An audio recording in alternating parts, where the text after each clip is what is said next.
When I last did this 5-lap practice race 2 weeks ago, I got dropped on the second lap climb. Hey cycling community, this is Steve Grusis, the Cycling Greek. This week I want to see if I can improve on that. We are heading into the 180 to start our first climb on this first lap. Now you notice there's about 3 people in front of me, and that's because I need that buffer. So when people come streaming by me, then I can hang onto somebody's wheel, hopefully, and then survive and stay with the pack. So now you see they kind of jumped away from me, and there's no way that I'm going to jump away, because if I try to jump with them, then I would go into red line, I'm sure. So I decided to let it kind of fill in, then I would just jump onto somebody's wheel like I'm doing here. So that's the advantage of having a buffer. If I was tail gunning it at the back of the pack, I'd probably still be accelerating, at best case just to stay connected. By doing what I did, I don't have to have that same level of acceleration, so now I'm tucked in. So what am I going to do now?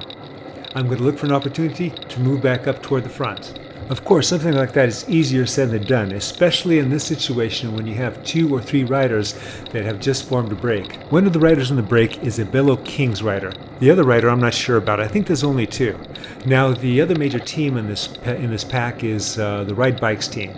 In fact, the team director racer is right behind me, and that's the Vegan Cyclist. So it's good to see him out here because he is coming back from a broken bone injury. Now, if you notice, I work myself up back toward the front of the pack, and I'm sitting quite nicely here. I have somebody real tight to the left of me, to the right of me, somebody in front of me, so I'm getting some good wind protection.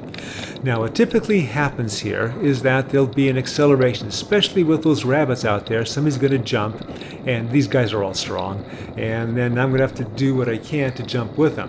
And this buffer that I now have back again, is going to work to my advantage. Regardless of the strength of the attack that may ensue, I may or may not survive it. Still, I'm giving myself the best chance by putting myself in the best position possible.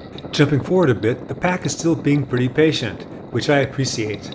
However, there's an opportunity that presents, and the one of the smaller teams, the rider of it, the one right in front of us in the blue, from Ascend Racing, he sees that opportunity. And so now he's making a move to jump across to that group that's up ahead. Of course, that can entice the pack to chase after that rider, or chase him and then counterattack. In either case, I'm in a good position and have a lot of buffer to work with. You may be asking yourself, why isn't everyone else worrying about position like I am?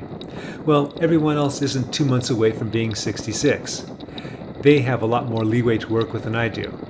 I have to pretty much make sure I do everything perfectly just so I have a chance to survive. To recap the current situation, we are on the first lap. We have a 2-man breakaway with a Velo Kings rider being one of the major teams here represented today, and we have a rider from one of the smaller teams bridging up to them. The Ride Bikes team is not represented in that break, but they are at the front keeping pace, and we have some of the heavy hitters of the Ride Bikes team right behind me, as well as some of the heavy hitters of the Velo Kings team. As for myself, I'm just concentrating on holding my position and being ready for whatever happens. Jumping forward again, this time to the beginning or before the beginning of the second climb, I can see by the riders that are coming up the climb past the 180 that there are 5 riders there, including 2 from the other major team that's represented, the Swift Juniors team. Alright, this is the climb where I got dropped a couple weeks ago, the last time I did this. Riders are starting to jump across to those that jumped across when they did the 180, and to have young legs again. Regardless, I'm just keeping on my pace. I'm doing 3.5 to 400 watts and just trying to hold that. I know there's a lot of people in the pack, but at a certain point that's going to run out. Now the gentleman in that neon green bike with the green jersey on the left side there, he is a little bit older than I am. Good on him. His background is in running and soccer. Mine was being a tackle dummy on football. Now we jump forward to the top of the climb, and I made it. I've now exceeded what I did last time. I figure the next challenge for me is going to be the 3rd lap on this climb.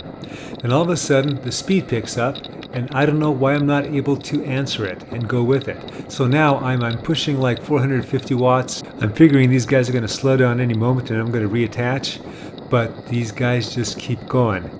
As I'm putting this video together, I'm looking at my heart rate, and it's topping out at around 150 to 153. Well, 150 when I got dropped. I'm at a loss as to why the drop happened, but it did. Maybe it was more muscular. Maybe my muscles were more tired than I thought. Speaking of tired, I got tired of doing 450 watts, and so I'm still chasing, but just not as fast. At a certain point, they all bunch up, and I'm thinking, okay, now's my chance. There's a little bit of a headwind, but I'm just going to keep doing what I can do. But I never catch these guys. Eventually, the rider that you see in the insert catches up to me, that's Jeff, and then we start working together. We each take no prisoner pulls in hopes that we'll catch somebody that's fallen off, and then work with them, and then try and catch somebody else after that. As it turns out, and as I jump ahead to just under 2 laps to go right before we start the penultimate climb, we see Chelsea. And conversely, she sees us. She is our reason for living at the moment. And she is also trying to stay away from us. We made up ground on her, but not as much as I hoped as we dipped into the valley. So I just took over the pulls, and it looks like Jeff at this point has just run out of gas and he's falling back. And I had to increase my speed in an effort to get up to her. I looked back and saw that Jeff had fallen off.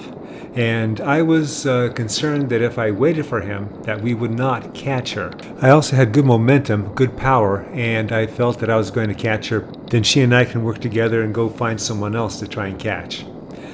As it turned out, she was not letting up. She did not want me to catch her. So she's putting in more power. I see that she's doing that. She's looking back at me and seeing how close I am. I am not getting up to her as fast as I wanted to get up to her. She keeps checking back for me and she's keeping on driving it. And I'm thinking, man, we still have another lap to go. We got to get a drug test on this girl. At the corner, I am this close. And I have that feeling that I'm just beginning to fail. Jumping ahead a bit to 1 lap to go.